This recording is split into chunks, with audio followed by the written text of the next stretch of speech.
Hello, everyone. Welcome to the Booknerds podcast, and we are super excited for this weekend. Have been for a bit now because we have with us an amazing author who has got 30 books to her name, if I'm not wrong, and that's a huge number. First of all, I would like to introduce her and welcome her.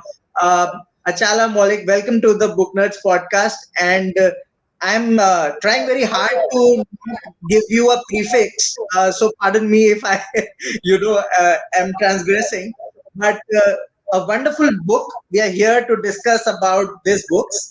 This book, it's called Dangerous Dispatches, and it's such a current issue, as I have teased on our pages as well, that it has got bits about Afghanistan that you'll be amazed to know, and it comes from someone who has been very close to it. She is an ex IAS, and she has served the country. She has had her education in Washington, New York, London, and Rome, where her parents were posted on diplomatic assignments. She graduated from London University with a degree in economics, history, international relations, and international law.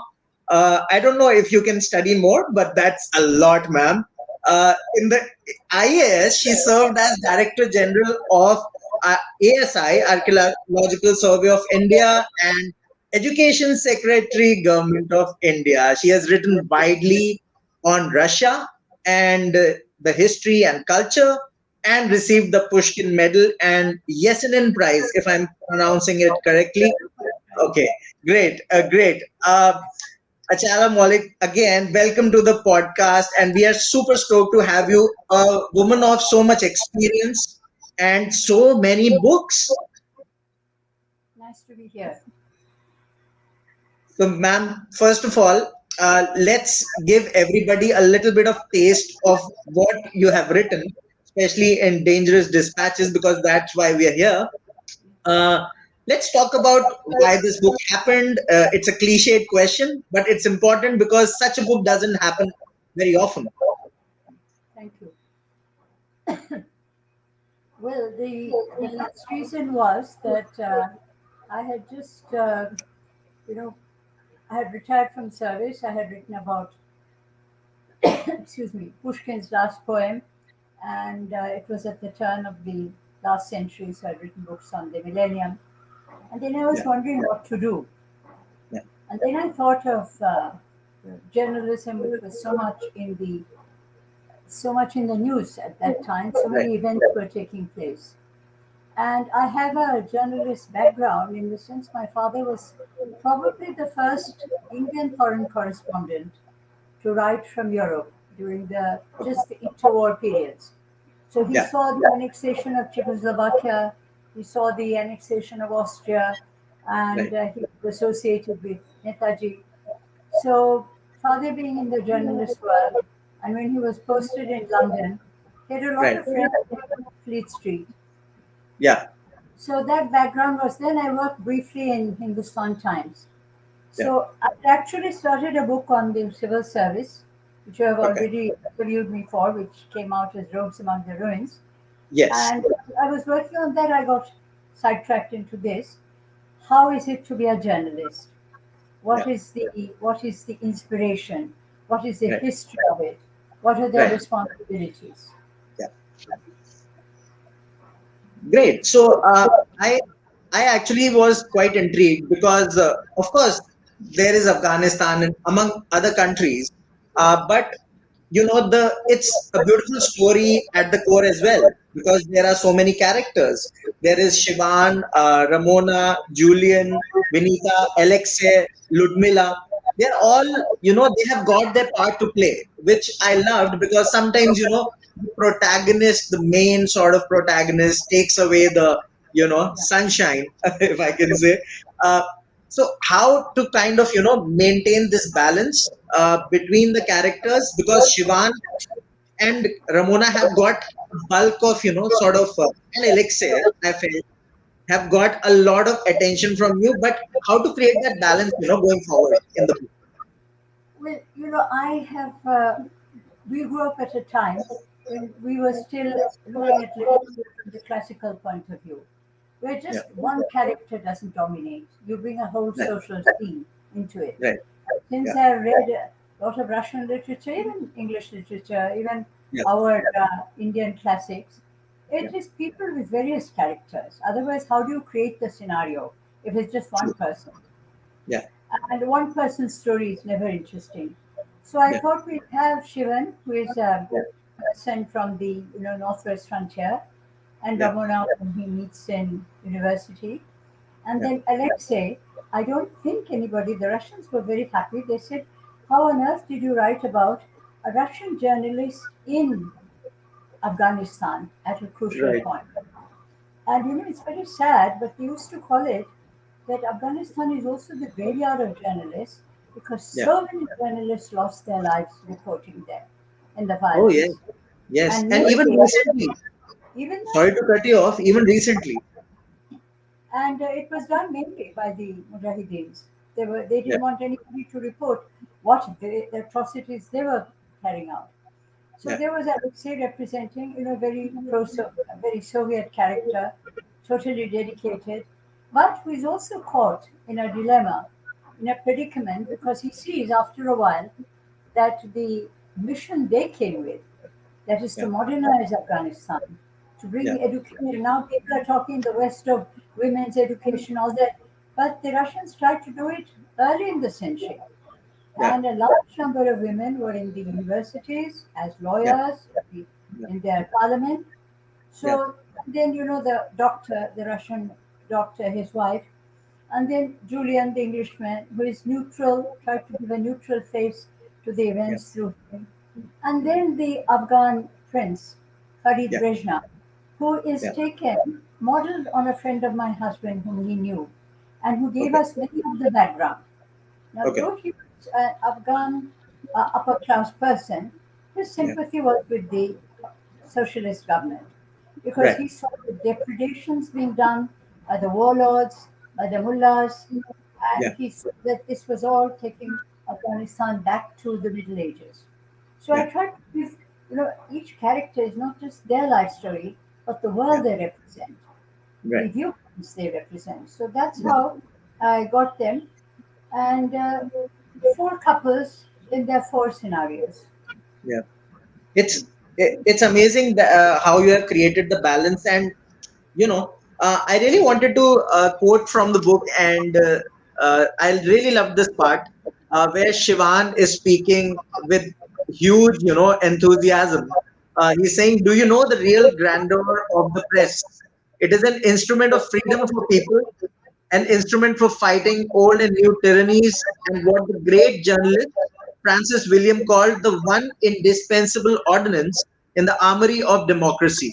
And it is such an important and such a contemporary. This hasn't gotten old.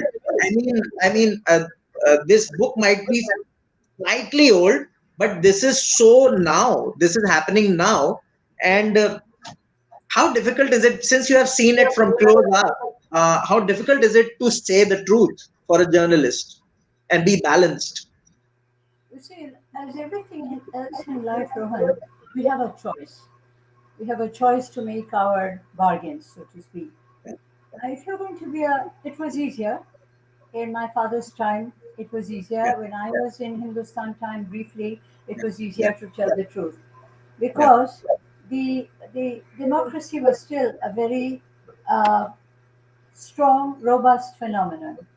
right, Then, as more and more state control comes, whether yeah, it's in other places, USA, England, but though they talk of the free press, when I was writing this book, I went through a lot of journals about American depiction of Afghanistan. It's yeah, totally what the government wanted, except for people like John Pilger, who went there, who was an Australian journalist, who wrote right, something, or somebody, say, from New Statesman. right, So, but it is a very difficult path, and now it's becoming increasingly difficult because there's so much of government pressure. And right, this is the real sadness. They talk yeah, of free press, but there are not only government pressure. There's also the pressure of corporate houses. right, I know one journalist. He's no more, my father's friend. Yeah. He went to Korea, and my father was one of the people who went when they were doing the prisoner exchange in Korea. So Yeah. Kim Il Sung and R.K. Nehru, they were negotiating. At Yeah. that time, this gentleman, who was my father's generation, he was a real leftist. He was writing about North Korea, I think, and he got into trouble, and my father sort of rescued him because he was working in the embassy. And Right. this very idealistic man became a complete stooge of the government because the the the temptation to be cozy with the political people, to be Yeah. cozy with the powerful, to Yeah. have a nice sight given to you, to be invited to all the glittering parties, and most of all, to go with the head of the state or with Yeah. important ministers on foreign trips. So Yeah. gradually he sold his soul. Yeah. Whereas the person I worked with, Sri Mulgankar, Yeah. he couldn't be bought. He wouldn't negotiate. So Yeah. he didn't get to the, center of power as this Yes. gentleman did. So it's always up to the journalist, Yeah. unless you're talking of very Right. extreme cases, to Yeah. decide whether he's going to write the truth or whether he's not. In this book, That's, Rohan, yeah. in this book, when you went to one good, well-known publisher, you know what he told me? You have to jazz it up. So I Oh said, my excuse God. me. He Oh told my me, God. yeah, I said, jazz up, in what way? He said, Afghanistan, there was so much violence. You have to have a few, cases, women being violated. I said, I'm sorry. That is Yeah. not the theme, and I have never written that. Yes, if Yes. it's a context like that, for instance, Yeah. in my novel, which became a bestseller, The Conquerors, you showed Yeah. scenes like that. But Yeah. in this serious situation, where Yeah. you're showing four married couples Yeah. very devoted to each other in a Yeah. scenario of conflict, this would Yeah. be out of place. Right. So perhaps if I had said, all right, we'll introduce this, we'll do that, maybe the Yeah. book would have got published earlier, maybe they would have done more publicity. But Yeah. National Book Trust was very happy and said, all right, you do write as Yeah. you like. So at Yes. every stage, whether it's a journalist or a Yeah. writer or a civil servant, Yeah. we make a bargain, what they call a Faustian bargain. Okay. Do we write the truth or do we write to please? Right. And if you Oh my write gosh. to please, you get instant reward. But if you write the truth, your work endures. Right. I'm sure you must have experienced that firsthand because you seem quite a rebel, to be honest. And that was also evident in Rogues Among the Ruins also. Uh, very briefly, but I realized that, there is a rebel in you. And I love that, to be honest, And tell me something, ma'am. This, I mean, and I'm again quoting from the book, we are seeing a new phenomenon, an Islamic revival. And you kind of, it was, I wouldn't say predicted it, but it was before time because you have already written about this revival, which happened, and of course, the ISIS getting kind of very active in the region. Would you like to shed some light on the history, historical perspective of Afghanistan, the influences, especially religious, and how perhaps contemporary Afghanistan, which is in a rut now, they need to kind of pick up themselves and fight for liberty and a lot of many other things. I read yesterday that they are saying that the beheadings and etc are going to come back, and that is quite alarming, and that's very fresh news. So tell us a little bit about that because the readers would be very interested in, of course, picking up the book, but the history of it, you know. Yeah. Well, first of all, Afghanistan, when you were discussing this with me yesterday, our Yeah. relations with Afghanistan, India and Yeah. Afghanistan have had a very old history. There was a Yeah. time when Afghanistan was the northeastern part of Afghanistan, Yeah. what is Pakistan, Balochistan, Yeah. Punjab, Sindh, were all Yeah. part of the Indus Valley civilization. In Afghanistan, northeast part, Balochistan border, there is Yeah. a language called Barahi, Yeah. which is a language of Dravidian origin, but written in the Nashtalik script, Arabic script. yeah, So, and India, Afghanistan at the time of Alexander the Great was yeah. what they called Indica Manya, which means Okay, Greater India. okay. So they had we had the same language. That whole basin, Indus Valley, Afghanistan basis, Hindu. Why is it called Hindu Kush? Because it was originally all Hindu. Later came Buddhism, and we did the great Gandhara school. Yeah, And it that period then, of course, is in Bamiyan and Gandhara school, Takshashila, which is on the right, frontiers of Pakistan and Afghanistan.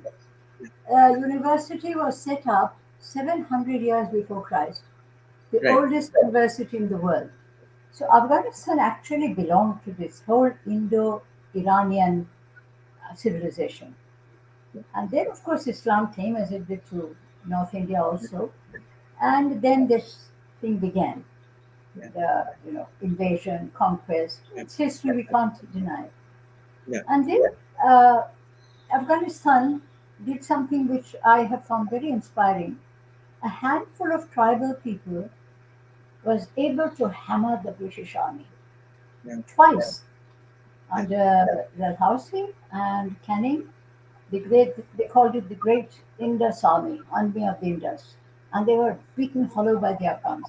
And Roman, this had an impact on India, which is not well known. okay, That when the Indian Rajas, intellectuals, saw that a handful of Afghan tribal people could defeat the imperial army of the British and make them bite the dust, then the seeds of rebellion began in India. right, And that was perhaps the seed of rebellion which fructified in the Indian Mutiny. right, So we have a lot of connection with Afghanistan. yeah, Later, they gave sanctuary, the Afghans, to many yeah, of our freedom fighters, the revolutionaries, not the Congress yeah, Party, those yeah, who are the violent revolutionaries, which the British yeah, called terrorists. They took right, refuge in Afghanistan, yeah, of which one was Subhas Bose. They yeah, helped him. yeah, They actually helped him to escape right from under the nose of the British, yeah, go to Kabul, and then yeah, from there they set off for Singapore. So our right, relations with Afghanistan have been so good yeah, that, and uh, all the time, King Amanullah, when he abdicated, he didn't want a civil war. yeah, He came to live in India. He was warmly welcomed. yeah, Then Zahir Shah was very fond of India. yeah, Even Prince Dawood, who was deposed, he had friendly relations with India when Mrs. Gandhi right, went there in 76. yeah, She received a tumultuous welcome. yeah, So the mischief was done in Afghanistan by Iran. When right, this Ayatollah began, this Islamic revolution, Inqilabi Islami as they call it, that was a defining point in 20th century. I think two phenomena were detrimental to 20th century. One was the atom bomb, after which the whole idea of morality warfare took a beating, and the yeah, second was Islamic fundamentalism. It started in Iran. It was a bad clash against the Shah, but they took it to extreme. yeah, And then when they saw the socialist government in Afghanistan, yeah, the Iranian fundamentalists from the west and from the east, Pakistan, they started making mischief, which I think is a tragedy because Afghanistan was a very modern state up till yeah, 1978, 79, right, even in yeah, the 80s under Soviet occupation. Much of the films you see, were all exaggerations, propaganda. true, And now, of course, the 20 years under America were total waste because the money went to the rulers. I've seen so many interviews of Afghans saying, we never saw money, we never saw development. So when President Biden said, in a very contemptuous, we didn't go for nation building, I said, right you are, you didn't do any nation building, never intended to. Your yeah, idea was to have a base, which was yeah, their idea in 79. That's yeah, why they introduced the Mujahideen, but they've yeah, left that poor country in shambles. yeah, So I think Indian government should remember our old history with Afghanistan, that we were one people. And I don't know what nobody can predict what the Taliban will do. There was yes, an yes, interview with Mr. Imran Khan, and he tried to be very pro-Taliban, but even he said we can't predict, yeah, which is a pity. I mean, I would have liked a friendly Afghanistan on our borders. True, true. Balasubramaniam has says that I have purchased the Kindle version of the book. He just purchased it, so he'll be perhaps sharing his opinion. How do we maneuver Taliban? I mean, that's his question. How do we kind of, I don't. I think he means get rid of them, but I don't want to use the words. You see, they're there to stay for the time being. And the thing which I think everybody has to recognize, which the Americans should recognize, the West should recognize, we should recognize, is that the government of Karzai and Ghani was so corrupt. I mean, Ghani Yeah, walked out with millions of rupees, millions yeah, of dollars. yeah, His suitcase was full of them. How do you yeah. think the people of Afghanistan felt? That their Yeah. president fled with all the money, like Imelda Marcos and all Right. that lot, like Banana Republic. So there, the way that the CIA had told President Biden, it Yeah. will take 6 months for the Taliban to get anywhere near Kabul. They did it in 6 weeks, 6 days. So we have to recognize that whether we like it or not, the Taliban have covered, overrun Afghanistan with Yeah. popular support. This I think we True. must recognize. Yes. The True. people welcomed them. They said, all right, let's give them a chance because 20 years the Americans did nothing. Yeah. There was True. civil war. That's all there was. True. Bombed, I mean, they showed some of the cities in Yeah. ruins, in rubble, like Iraq. So if they have welcomed this government, let them sort it out. I Yeah. don't think India would gain in any way by Yeah. interfering. And in Yeah. that way, I think the Russians are also playing very wisely. Watch, wait, Yeah. and of course, if the Chinese go and invest there and help Yeah. develop, why should we interfere? Let True. them. I mean, Yeah. we wish Afghanistan well. Yeah. So nobody And can predict what the yeah. Taliban will be. We Yeah. only hope that wisdom will prevail. True. Actually, I wanted to ask you. I mean, you have mentioned that in a part of the book, the crucial nature of intelligent people in the system. So my question to you is that how crucial it is for a democracy to not alienate these people, the intelligentsia you have mentioned, that how crucial is that, because if that goes away, what happens? Well, the intelligence, the educated professional classes are the backbone of a country, as much as the peasantry, as Yeah, much as the working force, and the intelligence should never adopt, a elitist point of view. Then they get yeah, alienated. yeah, The intelligentsia should have, like we civil servants are taught to do, yeah. keep your finger on the pulse of the people. They Right. should not live in an ivory tower, with their ideas and their Yeah, institute and their training centers and their policy analysts. I think they're very, very pretentious. yeah. I think understand there. I think civil servants are much more with the ear to the ground. We see Right. what is going on. Yeah, I mean, we're supposed to see what is yeah, happening in the yeah, countryside, what is yeah, the development in the rural area, yeah, what is happening in the employment market, yeah, what is happening in school. I mean, when I was education secretary and I went to see some of the schools, I yeah, was appalled. I went to see a school in Bangalore since I had a free afternoon. I thought I'll go and see yeah, it. Do yeah, you know? I don't want to mention the name of the company. That yeah. school, which is practically on the edge of a drainage system Okay. and a horrible bridge.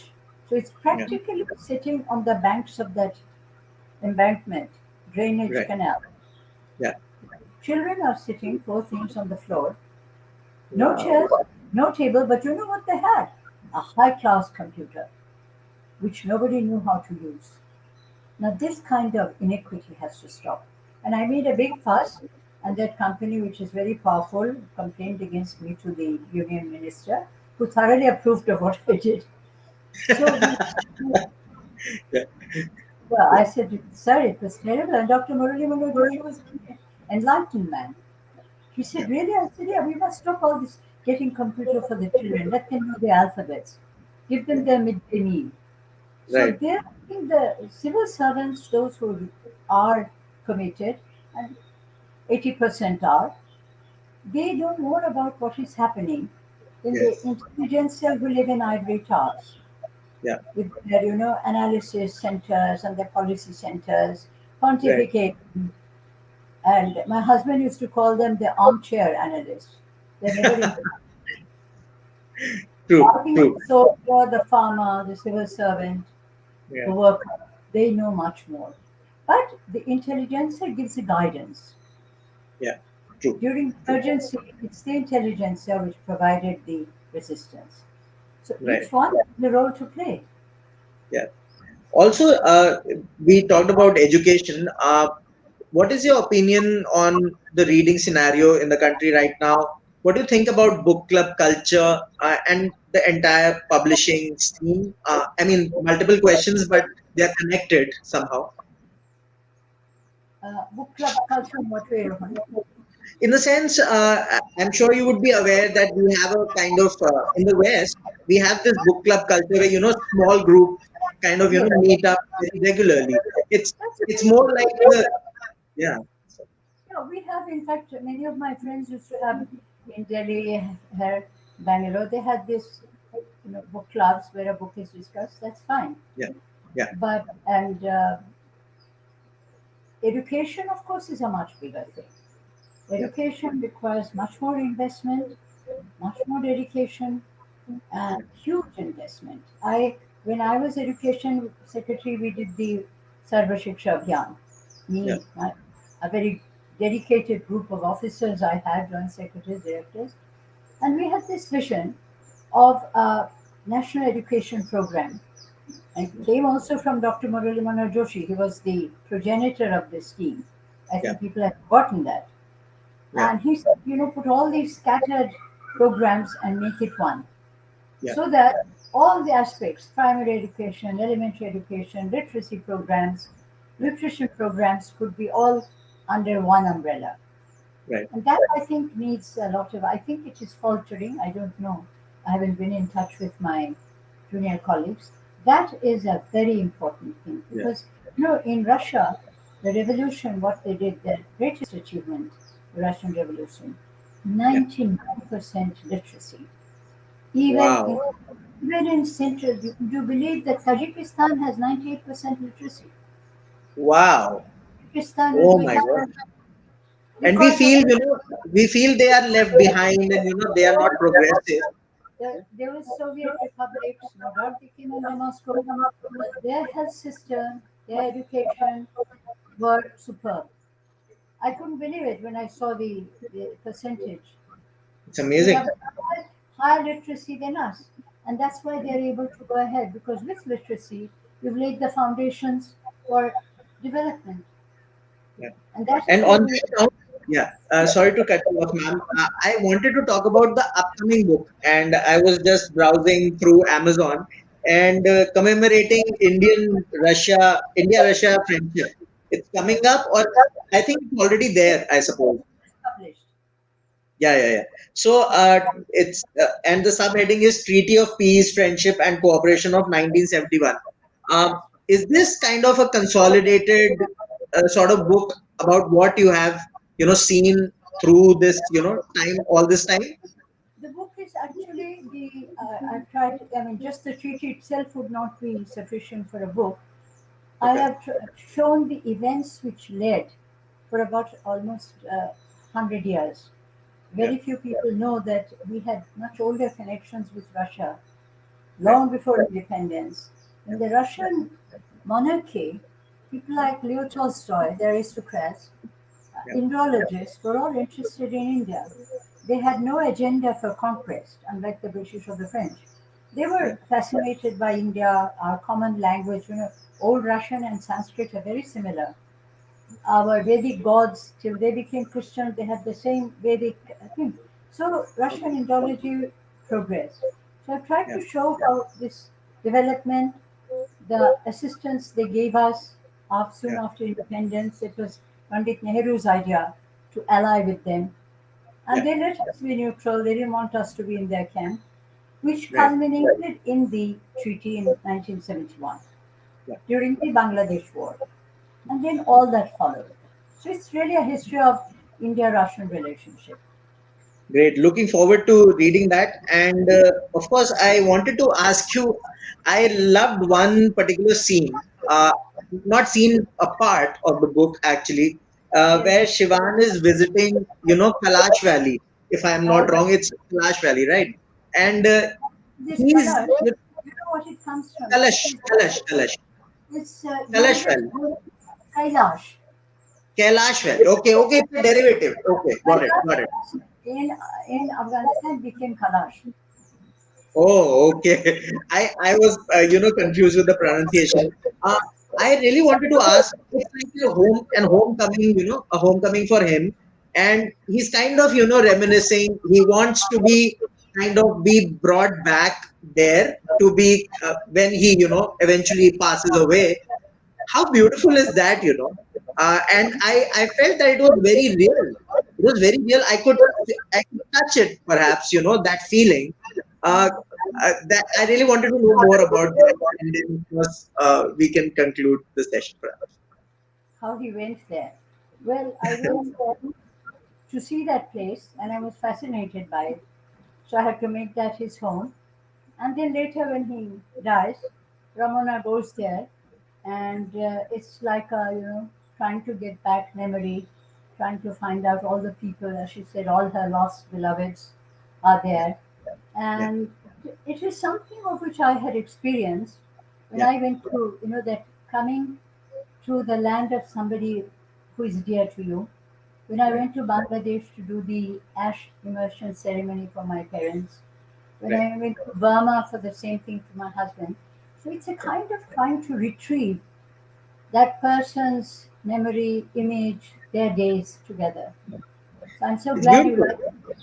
It's So beautiful. It's beautiful. It's so real. That was not fiction. I could really touch that, and it's amazing. I would encourage everyone to pick up the book, read it because it's very contemporary. It's now. The conflict is very now. You have to read it to understand more of the history. And I would encourage you to pick up other books by Achala ji also, like the one I mentioned about India Russia friendship. You won't regret it. There is a vast wisdom that Achalaji has put into all of this, and you'll enjoy it. I'm not even kidding. Go to Amazon, leave your review because you can leave the review. And if you have any other questions for the author, you can always email us, and we'll forward the questions to the author. She perhaps, if she gets time, she would love to answer those. that's And all. great having you on the podcast, ma'am. It has been brilliant. Thank you so much. Very nice of you to have read the book so well. I think you really got into the spirit of the book. Thank you. I loved it. I'm a history aficionado, and I love the book. So thank you so much for this experience. Thank you. Thank you. Thank you.